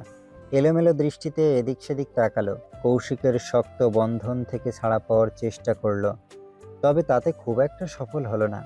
সঙ্গে সঙ্গে ভেসে এলো কৌশিকের কড়া গলার আওয়াজ। চোরের মতো নজর লোকাচ্ছিস কেন? আমার চোখের দিকে তাকা। কণ্ঠে ছিল স্পষ্ট কর্তৃত্ব। তুবা শান্ত হয়ে গেল। না চাইতেই নরম চাহনি নিক্ষেপ করলো কৌশিকের চোখে। তাকাতেই ওই পাগল করা চাহনি দেখে আরও একবার ঘোর লেগে গেল তুবার। কৌশিক আলতো হাসলো। নিচু কণ্ঠে ফিসফিস করে বলল, আমার চাওয়া পূরণ না করলে এখান থেকে এক পাও নড়তে দেবো না। সারা রাত এখানে দাঁড় করিয়ে রাখবো। এবার বল, তুই কি করবি? তুবা পড়ে গেল মহা বিপাকে। বুকের ভেতর বিকট শব্দে ধুক ধুক করছে। মনে হচ্ছে এক্ষুনি কেউ চলে আসবে। ওদের এত ঘনিষ্ঠ অবস্থায় দেখে নিলে বিশ্রী কাণ্ড ঘটে যাবে। মনে হাজারো ভয় সংশয় নিয়ে নিজেকে ধাতস্থ করলো তুবা। কৌশিকের চাওয়া পূরণ না করলেও ওকে সত্যি এখান থেকে যেতে দেবে না, সেটা তুবা খুব ভালো করেই জানে। তাই সময় নষ্ট না করে এক হাত কৌশিকের ঘাড়ে রাখলো, অপর হাতের জায়গা হলো কৌশিকের বুকে। তুবা সতর্ক নজরে ডানে বামে তাকিয়ে সঙ্গে সঙ্গে নিজের নরম ওষ্ঠের ছোঁয়া দিল কৌশিকের পুরুষালী ওষ্ঠে। তবে এত নরম ছোঁয়ায় কৌশিকের ঠিক পোষালো না। সে মুহূর্তে তুবার ঘাড়ের কাছের চুল চেপে ধরে ওষ্ঠের ছোঁয়ার গাঢ়ত্ব বাড়ালো। প্রায় মিনিট 10 ছাড়িয়ে গেছে তুবার যাওয়ার। এখনো দুজনের কোনো হদিশ নেই। এতক্ষণ ধরে কি করছে দুজন? অধৈর্য হয়ে উঠে দাঁড়ালো রাইমা। ওকে দাঁড়াতে দেখে মৌমিতা ফোন স্ক্রল করতে করতে প্রশ্ন করলো, কি হয়েছে, দাঁড়িয়ে পড়লি কেন? তুবা সে কখন গেছে কৌশিক ভাইকে ডাকতে, এখন আসছে না কেন? ব্যস্ত আছে হয়তো। এই রাত বিরাতে ছাদে কিসের ব্যস্ততা? দাঁড়াও আমি দেখে নিয়ে আসি। কথাটা বলেই ট্যাঙ্কের দিকে হাঁটা দিল রাইমা। মৌমিতা চমকে ফোন থেকে নজর সরালো। নিচু স্বরে আহাজারি করে উঠল, ওরে রিয়া, নীরব, ওকে আটকা। অসভ্যটা না জানি কি করছে, রাইমা দেখলে কেলেঙ্কারি হয়ে যাবে। রিয়া নীরব দুজনেই হক চকিয়ে গেল। রিয়ার সঙ্গে সঙ্গে ছুটল রাইমার পেছনে। এক গাঢ় চুম্বনে মত্ত হয়েছে কৌশিক। কোন এক নেশার ঘরে পাগল হয়ে উঠেছে যেন। তুবা ছাড়া পাওয়ার জন্য হাঁসফাঁস করছে। ভয়ে আতঙ্কে মুখ শুকিয়ে গেছে মেয়েটার। কেউ দেখে ফেললে তখন কি হবে? এই কি হবে ভাবতে গিয়ে মাথা ফেটে যাচ্ছে। মিনিট খানেক পর ছাড়লো কৌশিক, তবে নিজের বাহুডোর থেকে দূরে সরালো না। তুবা বুকে হাত রেখে হাঁপাচ্ছে, হৃৎপিণ্ড লাফাতে লাফাতে বেরিয়ে আসবে মনে হচ্ছে। কৌশিক এক আঙুল ঠোঁট মুছতে মুছতে বলল, নরম ছোঁয়া ঠিক বসাচ্ছিল না চান। এবার মন প্রাণ কলিজা সব ঠান্ডা হয়ে গেছে। কি হচ্ছে এখানে? হুট করেই বাক্যটা হাওয়ায় ভেসে এলো। সেই সাথে আচমকা নিজেদের দিকে লাইটের আলো পড়তে দেখে চমকে উঠল তুবা। 5-6 হাত দূরে রাইমাকে দেখে তুবা এবার পুরোপুরি হকচকিয়ে গেল। মনে মনে ভীত হলো, কিছু দেখে ফেলেনি তো? তবে কৌশিকের মুখে ভয় ডর কিচ্ছু নেই, আর না চেহারায় প্রকাশ পেল কোনো ভাবান্তর। তবে বিরক্ত হলো খুব। ঠিক সেই মুহূর্তে দৌড়ে এসে রাইমার পাশে দাঁড়ালো রিয়া। কৌশিক তখনও তুবাকে নিজের সাথে মিশিয়ে রেখেছে। ওদের দুজনকে এমন ঘনিষ্ঠ অবস্থায় দেখিয়ে অপ্রস্তুত হয়ে পড়ল রিয়া। কৌশিক তখন বিরক্ত হয়ে বলল, কি সমস্যা? রাইমার চোখ দুটো বড় বড় হয়ে গেছে, মনে হচ্ছে যে কোনো সময় চোখ দুটো কোটর থেকে বেরিয়ে আসবে। সে অবাক সুরে বলল, আপনারা দুজন এইভাবে দাঁড়িয়ে আছেন কেন? তোমার চোখে কিছু একটা পড়েছিল, সেটাই দেখছিলাম। অকপটে জবাব দিল কৌশিক। এমন চরম মিথ্যে বলতে একটুও বেঁধে গেল না, বরং ঝরঝরে ফকফকে নির্ভেজাল সুরে উগড়ে দিল। না চাইতেও রাইমা মেনে নিল কথাটা, কিন্তু পরক্ষণেই কিছু একটা ভেবে বলল, দেখছেন চোখ? তাহলে ওর কোমরে আপনার হাত কেন? এটা আমার নিজস্ব স্টাইল। তোমার কোনো সমস্যা? রাইমা উপর নিচ মাথা নাড়ল, আবার ডানে বামে মাথা নাড়ল। এরপর হুট করেই বলল, 1 মিনিট, আপনার হাতে তো লাইট নেই, এই অন্ধকারে লাইট ছাড়া চোখ কিভাবে দেখছেন? তোমার শরীরের কোনো কিছু দেখতে আমার আলোর প্রয়োজন নেই। আল্লাহর দেয়া এই চোখ দুটোই যথেষ্ট। হেয়ালি সুরে জবাব দিয়ে তুবাকে ছেড়ে দিল কৌশিক। এরপর আলতো করে তুবার হাত ধরে বলল, চল, দেরি হয়ে যাচ্ছে। খুবই স্বাভাবিক মুখভঙ্গি নিয়ে এগিয়ে গেল মৌমিতার দিকে। ভাবটা এমন যেন একটু আগে এখানে কিছুই হয়নি, সবকিছু স্বাভাবিক। এই পুরোটা সময় তুবু ছিল নীরব দর্শক। অবশেষে অপেক্ষার অবসান ঘটল। মৌমিতার নিজের হাতে বানানো কেকটা 2 ভাই বোন মিলে কাটল। চারদিক থেকে ভাই বোনদের হাততালিতে মুখরিত হয়ে উঠল ছাদের আঙিনা। মৌমিতা হাসি মুখে কৌশিককে এক টুকরো কেক খাওয়ালো। কৌশিকও মৌমিতার সামনে কেকের টুকরো ধরে ভালোবাসা রিটার্ন দিল। এরপর আরেক টুকরো কেক তুলে নিজের পাশে দাঁড়ানো তুবার সামনে ধরল। তুবা অল্প একটু খেয়েছে মাত্র, বাকিটা কৌশিক নিজের মুখে পুরে নিল। এই পুরো ঘটনা ছোট ছোট চোখে পর্যবেক্ষণ করলো রাইমা, এবং সবটা দেখে অবাকও হলো বেশ। এক রাইমা বাদে কৌশিক সবাইকে কেক খাইয়েছে। তবে সবচেয়ে আশ্চর্যের বিষয় হলো, বাকিদের খাওয়ানো কেকের সম্পূর্ণ অংশ যার যারটা তাকেই দিয়েছে কৌশিক। অথচ তুবা কেকটা এক কামড় নেয়ার পর বাকিটা কৌশিক নিজে খেয়ে নিল। কিন্তু কেন? তুবারই এটো করা কেক কেন খেলো কৌশিক? ভাবনায় মাথা ধরে এলো রাইমার। বুকের ভেতর চিনচিনে ব্যথা শুরু হলো, মনটা অশুভ স্বরে ডেকে উঠল। রাইমার কাছে বিষয়টা মোটেই স্বাভাবিক লাগছে না। মনে মনে ঠিক করলো, ঢাকায় ফিরে কলেজে গিয়ে ধরবে তুবাকে। এই রহস্য উদ্ঘাটন সে করেই ছাড়বে। এদিকে কেক কাটা শেষে কৌশিক পকেট থেকে একটা ছোট্ট বক্স বের করে মৌমিতার হাতে ধরিয়ে দিল। বড় ভাইয়ের মতো মৌমিতার মাথায় হাত রেখে আদরের সহিত বলল, হ্যাপি বার্থডে আমার যমজ। মায়ের পেট থেকে শুরু করে এখনো পর্যন্ত আমার লেজ ধরে ঘুরে বেড়ানো ছোট বোন। এটা তো জন্মদিনের গিফট। মৌমিতা কটমট করে তাকালো, কিন্তু কিছু বলল না। বক্সটা খুলে দেখলো রোলেক্স ব্র্যান্ডের একটা সুন্দর হাত ঘড়ি। কিছুদিন আগে মৌমিতা একটা অনলাইন পেজের কমেন্টে এই ঘড়িটার দাম জিজ্ঞেস করেছিল। কৌশিক সেটা খেয়াল করেছে দেখে মৌমিতা প্রশস্ত হাসল। খুশি খুশি মনে জড়িয়ে ধরল কৌশিককে, মাথা উঁচিয়ে বলল, থ্যাংক ইউ ভাই, এটা আমার অনেক পছন্দ হয়েছিল। আর আমার গিফট কোথায়? হুট করেই কিছু একটা মনে পড়ার ভঙ্গিতে কপাল চাপড়ালো মৌমিতা। সঙ্গে সঙ্গে কৌশিককে ছেড়ে পাশে রাখা একটা ছোট্ট ব্যাগ কৌশিকের দিকে এগিয়ে দিল। হাত বাড়িয়ে সেটা নিয়ে খুলে দেখলো কৌশিক নতুন একটা আইফোন। হঠাৎ এত দামি আইফোন দেখে সন্ধিহান দৃষ্টিতে মৌমিতার দিকে তাকালো কৌশিক। মৌমিতা বেশ ভাব নিয়ে বলল, কত শখ করে কিনেছিলি ফোনটা, অথচ রাগ দেখি এক নিমিষে ভেঙে ফেললি। এখন পুরনো ফোন নিয়ে ঘুরে বেড়াচ্ছিস। তাই ভাবলাম তোর পছন্দের ফোনটা আমার তরফ থেকে গিফট করি, বোন হই তোর, এতটুকু তো করতেই পারি। সেটা বুঝলাম, কিন্তু তুই আইফোন কেনার টাকা কোথায় পেলে? এই পর্যায়ে ফুলিয়ে রাখা বুকটা চুপসে গেল মৌমিতার। মাথা চুলকে চোরের মতো এদিক সেদিক তাকালো। মেকি হেসে বলল, ইয়ে মানে আসলে ভাই, পেমেন্ট তোর অ্যাকাউন্ট থেকেই করেছি। এই পর্যায়ে ফুঁসে উঠল কৌশিক। মৌয়ের বাচ্চা, দিলে তো আমার পকেটে 12টা বাজে। লাস্ট দুটো ক্লায়েন্টের থেকে এখনো পেমেন্ট পাইনি আমি। অ্যাকাউন্টে যা ছিল ওটাই আমার বর্তমান সম্বল। এখন এই খালি পকেট নিয়ে চলবে কিভাবে আমি? আরে রাত তো তোর ধমকাধমকি, পেমেন্ট পাসনি পেয়ে যাবি, এতে এত চিল্লানোর কি আছে? এত নামি দামি ফ্রিল্যান্সার হয়ে যদি এমন কিপটামি করিস তাহলে কি হয়? এমন কিপটামি করলে কিন্তু বউ টিকবে না বলে দিলাম। হারামি, বলে বড় উপকার করলে। দাঁতে দাঁত চেপে জবাব দিল কৌশিক। মৌমিতা গায়ে মাখল না সে কথা, বরং সবাইকে উপেক্ষা করে নিজের জায়গায় গিয়ে বসে পড়ল। সবাইকে তাড়া দিয়ে বলল, ঠান্ডা ঠান্ডা পায়ে ডেজার্ট গরম হয়ে যাচ্ছে, জলদি আয় সবাই। মৌমিতার তাড়া শুনে সবাই একে একে বসে পড়ল। রাইমা আগ বাড়িয়ে বাটিতে পায়েস তুলে কৌশিকের দিকে এগিয়ে দিল। সামান্য লজ্জা পাওয়ার ভঙ্গিতে বলল, আজ আমি নিজের হাতে পায়েস রান্না করেছি, খেয়ে দেখবেন কেমন হয়েছে। বলেই আশা ভরা চোখে তাকালো কৌশিকের মুখের দিকে। গতকাল কৌশিক নিজে মুখে কফি খেতে চাওয়ার কারণে রাইমার আশা ভরসা 1000 গুণ বেড়ে গেছে। সে তো মনে মনে ভেবেই নিয়েছে যে কৌশিক ওকে একটু একটু করে পছন্দ করতে শুরু করেছে। রাইমার চোখ ভর্তি এত এত আশা দেখে ছলছল করে উঠল তুবার চোখ। যে কোনো মুহূর্তে টুপ করে পানি গড়িয়ে পড়বে মনে হয়। তুবা ব্যথাতুর চোখে ঘাড় ঘুরিয়ে তাকালো কৌশিকের দিকে। সঙ্গে সঙ্গে চোখাচোখি হলো দুজনার। কৌশিক চোখের ইশারায় তুবাকে আশ্বস্ত করলো। এরপর রাইমার আশা ভরসায় 2 বালতি পানি ঢেলে দিয়ে পায়ের বাটি উপেক্ষা করে তুবার বানানো ডেজার্টের বাটিটা হাতে তুলে নিল। কৌশিকের এহেন কাণ্ডে চমকে গেল রাইমা।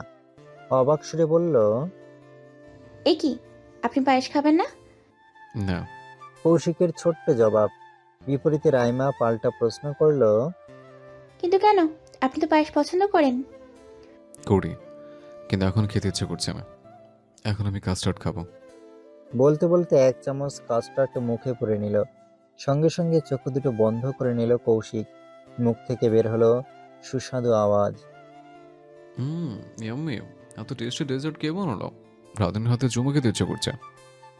জেনেও ইচ্ছে করেই কথাটা বলল কৌশিক। বিপরীতে সবাই মুখ টিপে হাসছে। মৌমিতা টিপ্পনি কেটে বলল, ডেজার্ট তুবা বানিয়েছে এই প্রথম, বিশেষ কারোর জন্য। তবে তুই চাইলে কিন্তু ওর হাতে চুমু খেতেই পারিস ভাই, আমরা মাইন্ড করবো না। রিয়া নীরব মৌমিতার সুরে সুর মিলিয়ে বলল। হ্যাঁ হ্যাঁ, মাইন্ড করবো না। কৌশিক খেতে খেতে জবাব দিল, তাই নাকি? হাতটা এগিয়ে দে তো তুবা, একটা চুমু খাই। ভাই বোনদের ঠাট্টা মশকরায় লজ্জায় আড়ষ্ট হয়ে মাথা নিচু করে নিল তুবা। কান দুটো দিয়ে আবারও ধোঁয়া বের হচ্ছে। লোকটা ইচ্ছে করে ওকে জ্বালাতন করছে। তবে ভাই বোনদের এই হাসি মজা কিছুতেই সহ্য হলো না রাইমার। এক হাতে ওড়নার কোনা মোছড়াতে শুরু করলো। চোখে মুখে রাগের ছড়াছড়ি। সহ্য সীমার বাইরে গিয়ে রাইমার সবার উদ্দেশ্যে জিজ্ঞেস করলো, আমরা ঢাকা ফিরছি কবে? আগামীকাল রওনা হব আমরা, বাবা তো তাই বললো। পায়েসের চামচ মুখে দিতে দিতে জবাব দিল রিয়া। রাইমা আর কিছু বলল না, একদম পাথরের মতো চুপ হয়ে রইল। ভাই বোনদের আড্ডা চলল রাত 11টা পর্যন্ত। আড্ডা খাওয়ার এক ফাঁকে কৌশিক একবার তাকালো রাইমার দেয়া পায়েসের বাটির দিকে। 1 চামচ চেখে দেখতে মন চাইল যে এটাও কফির মতো অখাদ্য বানিয়েছে কিনা, কিন্তু পরক্ষণেই তুবার কথা মনে করে ইচ্ছেটাকে দমিয়ে নিল কৌশিক। থাক, কি দরকার, এটা খেলে মেয়েটা আবারও কান্নাকাটি শুরু করবে।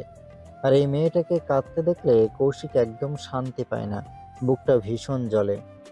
পুরো বাড়ি জুড়ে থমথমে পরিবেশ বিরাজমান। পুরনো দোতলা বাড়িটা ভূতের বাড়িতে রূপ নিয়েছে। কারো মুখে কোনো কথা নেই, কেমন একটা গা ছমছমে পরিবেশ। উঠোনে বসেছে বাড়ির কর্তাদের আলোচনা সভা। সেই সভায় যোগদান করেছে মৌমিতার বিয়ের ঘটক মহাশয়।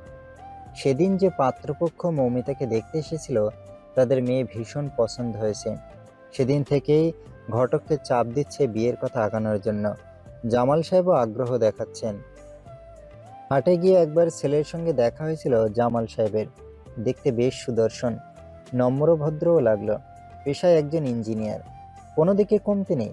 তাছাড়া মৌমিতার বয়স বাড়ছে, আর অল্প কিছুদিন পর লেখাপড়াও শেষ হয়ে যাবে। এই লেখাপড়ার দোহাই দিয়েই তো জামাল সাহেবকে আটকে দিত সবসময়। এবার মেয়েটার বিয়ে দেওয়া আবশ্যক। নিজেদের মধ্যে আলাপ আলোচনার মাঝেই জামাল সাহেব গলা উঁচিয়ে হাঁক ছাড়লেন। মমিতা, আম্মা একটু নিচে আসো তো। দোতলার বারান্দায় দাঁড়িয়ে বাবার হাঁক ডাক শুনল মৌমিতা, কিন্তু সিঁড়ি মাড়িয়ে নিচে নামার আর শক্তি পেল না। পা দুটো অসাড় হয়ে আসছে, দুশ্চিন্তায় মাথা ধরে গেছে। যদি সব কিছু ঘেটে যায়। মৌমিতার আকাশ কুসুম কল্পনার মাঝেই ওর কাঁধে হাত রাখলো তুবা। নিচু স্বরে বলল, চাচু ডাকছে আপু। মৌমিতা কোনো জবাব দিল না, মাথা নিচু করে হাঁটা দিল সিঁড়ির দিকে। পেছন পেছন তুবাও গেল সাথে। নিচে আসতেই মেয়েকে নিজের কাছে বসালেন জামাল সাহেব। মাথায় হাত বুলিয়ে দিয়ে আদুরে সুরে বললেন, আমরা তোমার বিয়ে ঠিক করেছি আম্মু। এখানে বিয়ে করতে তোমার কি কোনো আপত্তি আছে?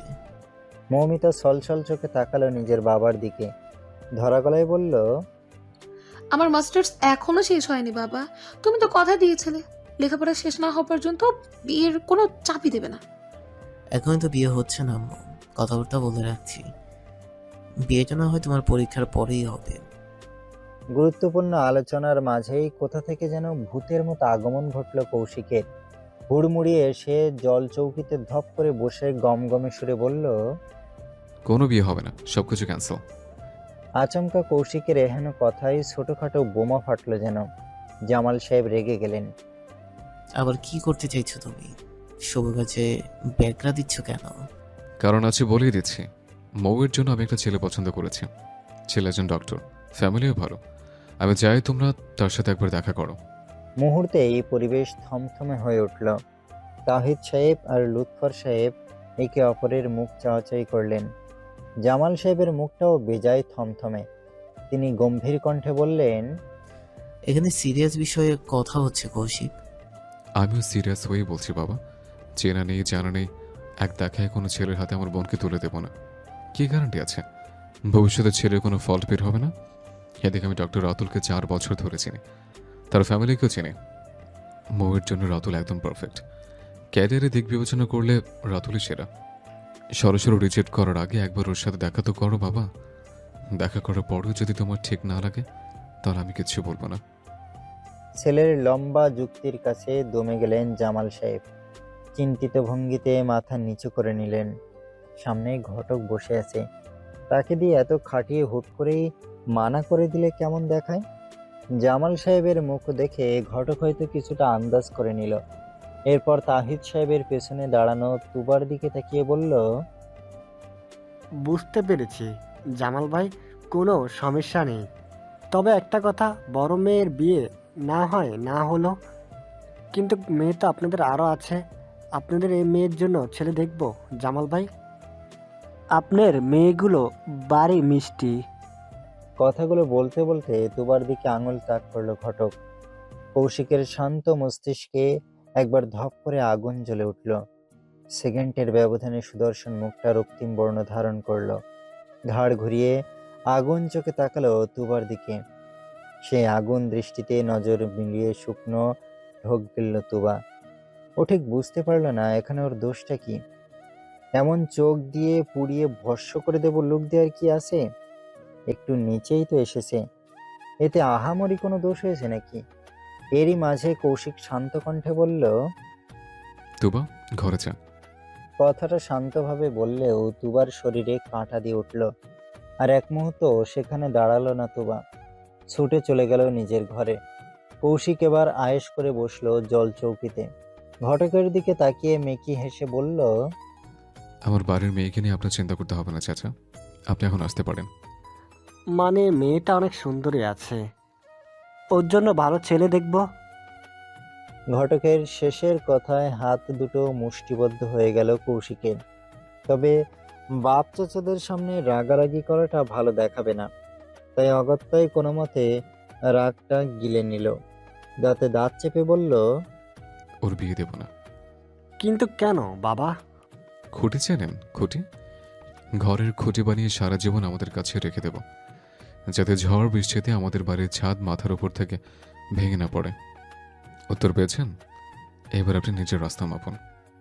জামাল সাহেব ছেলেকে ধমকে কিছু বলতে যাবেন, তার আগেই তাহিদ সাহেব কৌশিকের সাথে তালে তাল মিলিয়ে বললেন, কৌশিক ঠিকই বলেছে, আমার মেয়েকে এত আগেই বিয়ে দেব না। একটাই মেয়ে আমার, ওকে বিয়ে দিয়ে কোল খালি করে আমি কি নিয়ে বাঁচবো? অন্তত মাস্টার্স শেষ করুক, তারপর বিয়ের চিন্তা। চারিদিক থেকে অপমানিত হয়ে থমথমে মুখে উঠে দাঁড়ালো ঘটক। কোনো দিক থেকেই সুবিধে করতে না পেরে কালো ছাতাটা বগলের তলে ফেলে হাঁটা দিল বাড়ির বাইরে। পুরো পরিবার সমেত আজ ঢাকায় ফেরার কথা থাকলেও ঘটকের আগমনে ফিরে যাওয়াটা ক্যান্সেল করে দিয়েছিলেন জামাল সাহেব। যদিও লাভের লাভ কিছুই হলো না, উপর দিয়ে আজকেও থেকে যেতে হলো তাদের গ্রামে। তবে আগামীকাল সকাল সকাল সপরিবারে বেরিয়ে পড়বেন ঢাকার উদ্দেশ্যে। তাই সবাই যার যার মতো গোছগাছ শুরু করে দিয়েছে। রাত তখন প্রায় 11টা ছুঁই ছুঁই। দোতলা বাড়িটা পুরোপুরি নিস্তব্ধ, বোঝাই যাচ্ছে সবাই গভীর ঘুমে তলিয়ে আছে। তুবাও তখন গভীর ঘুমে বিভোর। ঠিক এমন সময় আচমকা তুবার ফোনটা পিপ পিপ করে বেজে উঠল। ঘুমের মধ্যে ফোন হাতড়ে রিসিভ করে কানে চেপে ধরল তুবা। ঘুম ঘুম কণ্ঠে বলল, হ্যালো। দরজা খোল। আচমকা পরিচিত কণ্ঠ কানে বাজতেই ঘুমটা ছুটে গেল তুবার। নিমেষেই উঠে বসে হুড়মুড়িয়ে ছুটে গেল দরজার কাছে। একটানে দরজা খুলতেই চোখের সামনে ভেসে উঠল কৌশিকের সুদর্শন মুখ। তুবার চোখে তখনও হালকা ঘুমের রেশ। সেই রেশ নিয়েই তুবা হাই তুলতে তুলতে বলল, এত রাতে এখানে কেন আপনি? কিছু লাগবে? তোকে লাগবে, চল আমার সাথে। তুবা হক চকালো, মৃদু চেঁচিয়ে উঠে বলল, এই মাঝরাতে কোথায় যাব? জাহান্নামে। কোনো সমস্যা? আমি যেখানে নিয়ে যাব চুপচাপ যাবি, কোনো প্রশ্ন করবি না। তুবা ভয়ার্ত চোখে চারিদিকে নজর বুলালো। এই মুহূর্তে বাড়ির একটা বিড়ালও জেগে নেই। মানুষ তো অনেক দূরের কথা, তাহলে এত রাতে কোথায় নিয়ে যাচ্ছে ওকে? পায়ে পায়ে হাঁটতে হাঁটতে প্রায় মিনিট 10 পর একটা খোলা মাঠে এসে থামলো কৌশিক। তুবা অবাক চোখে চারিদিক নজর বুলালো। যত দূর নজর যায় শুধু সবুজের সমারোহ। আজকের আকাশটা বড্ড বেশি পরিষ্কার। সুবিশাল আকাশে থালার মতো বড় একটা চাঁদ উঠেছে। চাঁদের আলোয় চারিদিক জলজল করছে। স্নিগ্ধ চোখ ধাঁধানো সেই দৃশ্য। এই মাঝরাতেও সবকিছু স্পষ্ট দৃষ্টিগোচর হচ্ছে। তুবা চারিদিকে নজর বুলালো, কৌতূহল নিয়ে বলল, এই মাঝরাতে আমরা এখানে কেন আসলাম কৌশিক ভাই?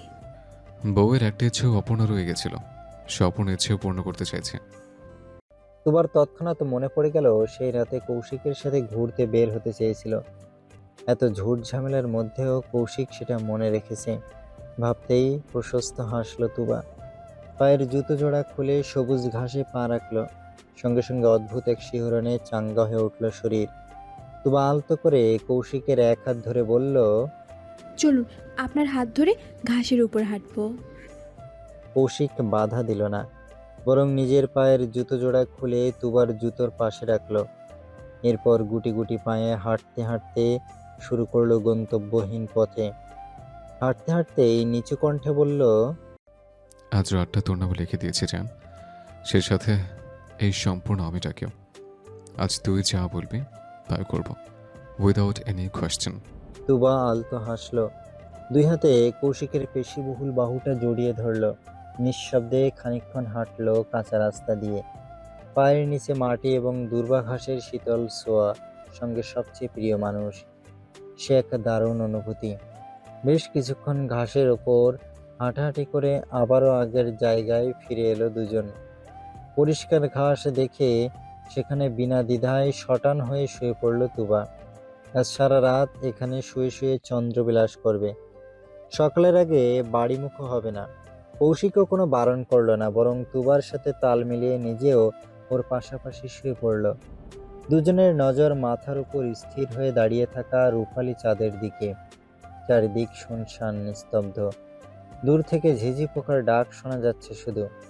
তুবা মুগ্ধ চোখে তাকিয়ে আছে চাঁদের পানে। এর আগেও সে বহুবার চাঁদ দেখেছে, কিন্তু আজ চাঁদের সৌন্দর্য যেন 1000 গুণ বেড়ে গেছে। সেটা কি প্রিয় মানুষ পাশে আছে তাই? হবে হয়তো।